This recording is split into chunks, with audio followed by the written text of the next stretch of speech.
지금은 열왕기상 18장입니다. 열왕기상 18장 41절부터 44절까지 읽겠습니다.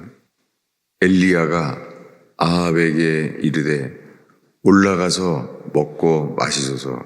큰 비 소리가 있나이다. 아합이 먹고 마시러 올라가니라. 엘리야가 갈멜산 꼭대기로 올라가서 땅에 꿇어 엎드려 그의 얼굴을 무릎 사이에 넣고 그의 사환에게 이르되 올라가 바다 쪽을 바라보라. 그가 올라가 바라보고 말하되 아무것도 없나이다. 이르되 7번까지 다시 가라. 7번째 이르러서는 그가 말하되 바다에서 사람의 손만한 작은 구름이 일어나나이다. 이르되 올라가 아합에게 말하기를 비에 막히지 않도록 마차를 갖추고 내려가소서 하라 하니라. 아멘. 오늘 우리는 엘리야의 기도에 대한 말씀을 읽었습니다. 그동안 겟세마네에 대한 말씀을 집중하고 있습니다. 엘리야가 아합에게 말합니다. 올라가서 마시소서. 큰 비 소리가 있나이다. 엘리야가 이렇게 말했을 때 큰 비 소리가 있다는 거예요. 엘리야가 아합에게 말합니다. 큰 비 소리가 있나이다. 이렇게 말한 다음에 엘리야는 갈멜산 꼭대기로 올라갑니다. 큰 비 소리가 있습니다. 아합은 먹고 마시러 올라갔는데 엘리야는 기도하러 올라갔어요. 아합은 먹고 마시러 올라갔는데 엘리야는 갈멜산 꼭대기에 기도하러 올라갔어요. 거기 올라가서 땅에 엎드려 그의 얼굴을 땅에 꿇어 엎드려서 자신의 얼굴을 무릎 사이에 넣고 간절히 기도하는 모습이죠. 그리고 사안에게 말합니다. 바다 쪽을 보라.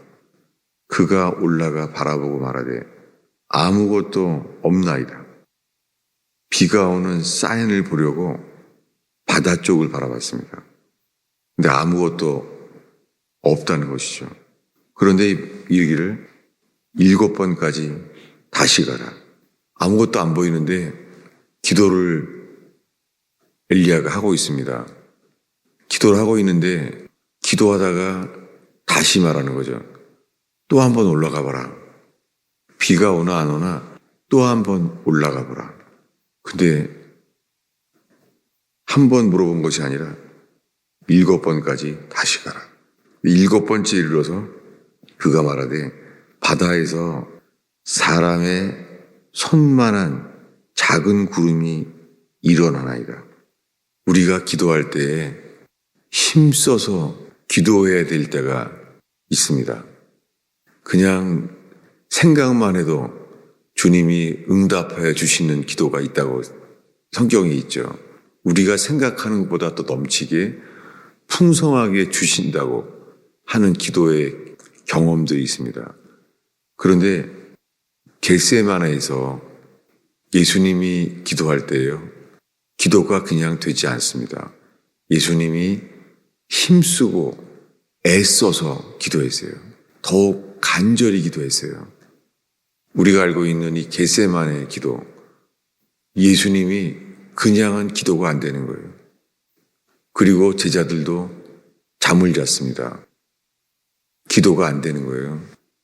겟세마네에서는 기도가 안 되는 거예요. 예수님이 힘써서 기도를 했대요.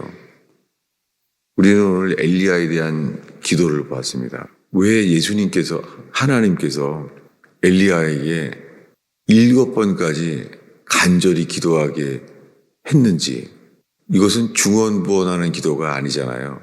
나아만 장군도 그가 나병 환자로 하나님의 선지자를 만나러 갔을 때 요단강에 7번까지 들어가라는 거예요. 아니, 한 번만 들어가면 되지 왜 들어갔다가 다시 나와서, 그러면 요단강 물에 다 젖었는데 다시 7번까지 왜 들어가게 했겠어요? 그것은 무의미한 반복이 아니라 주님이 원하시는 것은 나아만 장군에게 7번까지 요단강에 들어가라는 것은 7번이라는 것은 온전한 복종, 그걸 말해요. 온전한 복종. 여러분, 주님께서 우리에게 기도하고 간구할 때 있잖아요. 주님은 우리에게 온전한 복종을 원해야 하세요. 온전한 낮아짐이에요. 놀랍게 나아만 장군이 나병 환자에서 노임받기를 간절히 원했잖아요.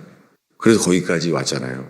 왔는데 주님께서 나병 환자에서 치유받기 위한 것은 그의 온전한 낮아짐과 온전한 복종이었습니다. 왜 여리고성을 도는데 주님이 한 번에 하실 수 있잖아요. 근데 여리고성을 돌라는 거예요. 근데 7번 그렇게 7일 동안 그렇게 돌게 했잖아요. 그 마지막 날에는 7바퀴를 돌라는 거예요. 왜 하나님께서 홍해 바다를 쳐서 단번에 가르듯이 여리고성을 한 번에 무너뜨릴 수 있잖아요. 놀랍게 주님은 그들을 순종하게 하심으로 전적인 순종을 원해 하십니다. 나아만 장군도 전적인 낮아짐, 그 순종 속에 역사하셨습니다. 오늘 읽은 말씀 엘리야에게도 마찬가지입니다. 그는 큰 비 소리를 들었다는 거예요. 그래서 아합에게 말합니다. 큰 비 소리가 있습니다. 근데 큰 비 소리가 있다고 주님은 그에게 간절히 기도하게 만들었어요. 땅에 꿇어 엎드려 그의 얼굴을 무릎 사이에 넣고 가장 낮아진 모습으로, 놀랍게 간절함은 낮아짐과 연결되어 있어요. 간절한 기도는 낮아지게 합니다. 7번까지 그리하라는 거예요. 이것은 중언부언이 아닙니다. 7번까지 그리하라는 것은 엘리야에게 주시고자 하는 그 기도는 간절히 기도하게 한 것이죠. 여러분, 기도가 안 된다고 우리는 금세 멈추는 것이 우리의 육신입니다. 우리가 육신을 따라 사는 삶은 기도가 안 되면 금세 멈춰요. 여러분, 예수님이 그래서 그날 밤에 말했어요. 깨어 기도하라. 너희는 1시간도 나와 함께 기도할 수 없더냐. 여러분, 기도는 하나만 기도했어요. 예수님이. 아버지여, 할 만하시거든 이 잔을 내게서 옮기소서. 이렇게 기도했잖아요. 기도 제목은 똑같아요. 그게 중언부언이 아니죠. 한 번 기도할 때마다 예수님은 땀방울이 핏방울처럼 힘써서 기도했어요. 여러분, 우리가 간절히 힘써서 기도하게 하시는 것은 은혜 받기 위하여 주님이 우리에게 주시는 기회입니다. 오늘의 마지막 기절은요, 로마서 15장입니다. 로마서 15장 30절부터 33절까지 읽겠습니다. 로마서 15장 30절부터 함께 읽겠습니다. 형제들아, 내가 우리 주 예수 그리스도와 성령의 사랑으로 말미암아 너희를 권하노니 너희 기도에 나와 힘을 같이 하여 나를 위하여 하나님께 빌어 나로 유대에서 순종하지 아니하는 자들로부터 건짐을 받게 하고 또 예루살렘에 대하여 내가 섬기는 일을 성도들이 받을 만하게 하고 나로 하나님의 뜻을 따라 기쁨으로 너희에게 나아가 너희와 함께 편히 쉬게 하라. 평강의 하나님께서 너희 모든 사람과 함께 계실지어다. 아멘. 로마서의 끝에 부분에 기도를 청합니다. 로마 교회 편지의 거의 끝에 부분이에요. 기도 마지막에 이렇게 말합니다. 우리 주 예수 그리스도와 성령의 사랑으로 말미암아 너희를 권하노니. 무엇을 권하냐면 너희 기도에 나와 힘을 같이 하여 나를 위하여 하나님께 빌어달라고 말합니다. 기도에 나와 힘을 같이 하여. 여러분, 기도를 힘써서 기도하게 되는 것은 은혜입니다. 그것은 마음이 간절하고 겸손하게 낮아진 상태입니다. 나와 힘을 같이 하여 나를 위하여 하나님께 빌라고 말합니다. 사도 바울이 로마 교회 편지의 마지막 부분에 나와 같이 힘을 같이 하여 나를 위하여 하나님께 빌어달라는 거예요. 여러분, 기도는 로마 교회에 사도 바울이 간절히 기도하는 모습을 청합니다. 엘리야도 기도에 대하여 간절히 땅에 무릎을 꿇고 기도하게 했습니다. 여러분, 주님이 우리에게 이렇게 기도하게 하시는 것은 은혜입니다. 정말 이 새벽에 하나님께서 미지근하고 그저 머리의 지식으로만 기도하게 되는 것이 아니라 우리 속에 간절히 기도하게 되는 역사가 일어나기를 축원합니다. 우리는 2주 넘게 겟세마네의 기도에 주님이 이 새벽에 이 겟세마네의 기도 앞에 서게 하셨어요.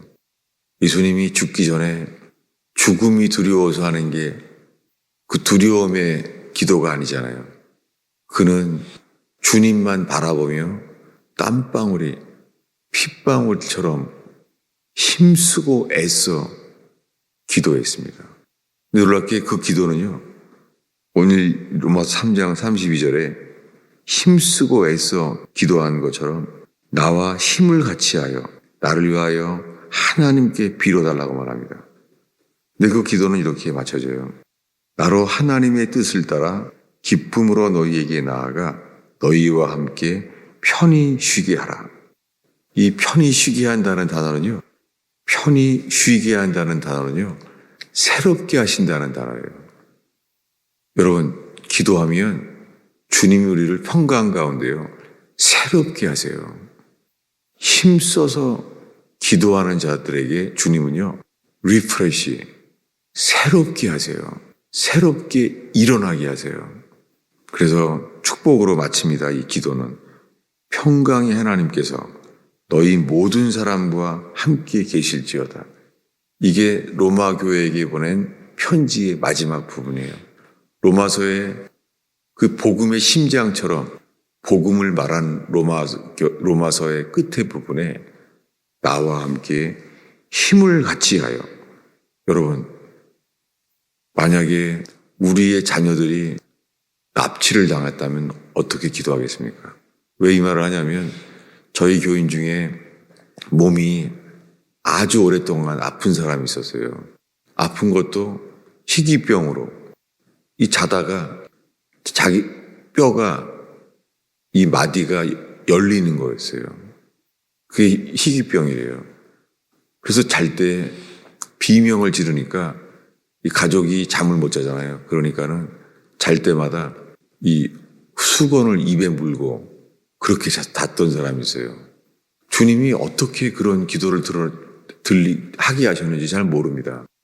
근데 그렇게 기도했는데 놀랍게요, 그렇게 기도하는 동안에 주님이 그분에게 말씀하신 것은 자기가 생각했던 일이 아니었어요. 놀랍게 주님은 기도하는 자에게 깨닫게 하시고 듣게 하세요. 생각을 새롭게 하세요. 그게 리프레시예요. 놀랍게 전에 다니던 교회 목사님에게 화해하라, 그 말씀을 들은 거예요. 그 고통 속에서. 그래서 그 들은 말씀대로 하니까 그 희귀병이 난 거예요. 그래서 물었어요. 도대체 기도할 때 그러면 어떤 마음으로 기도합니까? 라고 물었더니 이렇게 말하는 거예요. 기도는 거기 딸이 하나 있는데요. 이렇게 말한 거예요. 기도할 때 내 딸이 유괴당했다고 들은 심정으로 기도한다는 거예요. 저는 교인들을 통해서 기도에 대해서 이렇게 강한 충격을 받은 적은 없었어요. 나는 기도할 때 내 딸이 유괴당한 심정으로 기도한다는 거예요. 그 주님이 그렇게 그분에게 얼마나 간절히 기도했는지 기도하신 거죠. 그 고통 속에서 잠을 잘 때 수건을 입에 물고 기도해야 되는 사람. 주님이 이런 간절한 기도를 하게 하시는 것 자체가 은혜입니다.